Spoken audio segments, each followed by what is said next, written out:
Hello everyone, my name is Carl McKnight. I'm the training officer with Rutherford County EMS, and I want to take a moment and put together a quick video rolling out our new LUCAS devices and giving kind of a brief explanation. Due to the coronavirus and all of the uptick in activity related to this problem, I'd like to go ahead and put together a video to provide all the fire departments so you guys have an opportunity to review this a little bit beforehand.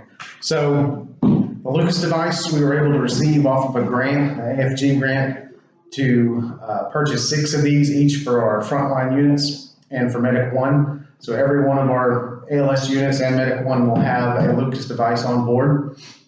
And the LUCAS device actually stands for the Lund University Cardiopulmonary Arrest System.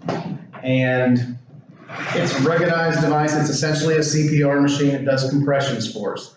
That's still very, very important to know that it does not replace initial responders such as yourselves who are going to spend the first few minutes still doing manual compressions, pushing hard, pushing fast at an appropriate rate of 100 to 120 per minute at a depth of at least 2 inches on adults. So with that in mind, it's still vitally important that we get to the patient quickly. We make a determination and we start compressions and make sure those compressions continue until this device arrives on scene and we can get it applied. It's very easy to apply. It's as simple as A, B, C, 1, 2, 3. Activate, backboard, centered on the chest, and then 1, adjust the plunger, 2, make sure everything's all right, 3, press play, and you're ready to go. We'll go through and demonstrate all these for you in the next few minutes. Again, it's very, very important that we minimize compressions. Compressions should not stop while we're applying this device. Compressions should continue throughout the whole process until we drop the plunger to the chest and hit play. So, the device itself looks like this. It comes attached. It has 2 finger releases on each side that release these claws. The top of the device has 3 activations. The green button turns it on. 1 allows you to adjust the plunger. 2 is a pause if you're going to do a rhythm check or a pulse check. And then we have 2 play buttons. 1 is set up 30 to 2 if the patient is not intubated, or 1 is for continuous compressions if they are intubated. Application of the device is simple. So we have compressions being performed.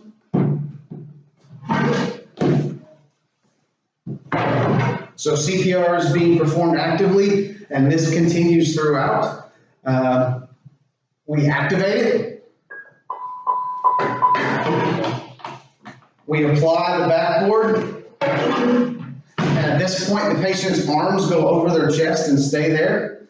Then, while compressions are being performed, we apply the device. You really want to hear those audible clicks. 1, adjust the plunger all the way down to the chest. 2, everything's ready to go. The bottom of the plunger should be in line with the bottom of the sternum, and then play. And it will start compressions. At this point, you'll take the patient's wrists and place them up into these wristlets so their arms will be up.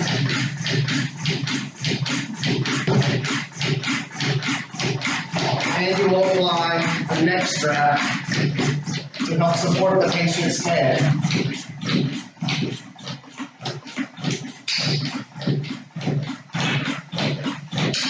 Behind the device. And it's ready to go. It will continue nonstop throughout the process. Some questions that have arisen, that people have had, some great questions revolve around battery consumption. It is battery powered, so it takes approximately 30 to 45 minutes to deplete the battery, and then it's simply pull and lift, battery comes out, place the other battery in, and it's ready to go. Within the case, we will have a spare battery and the neck strap in place.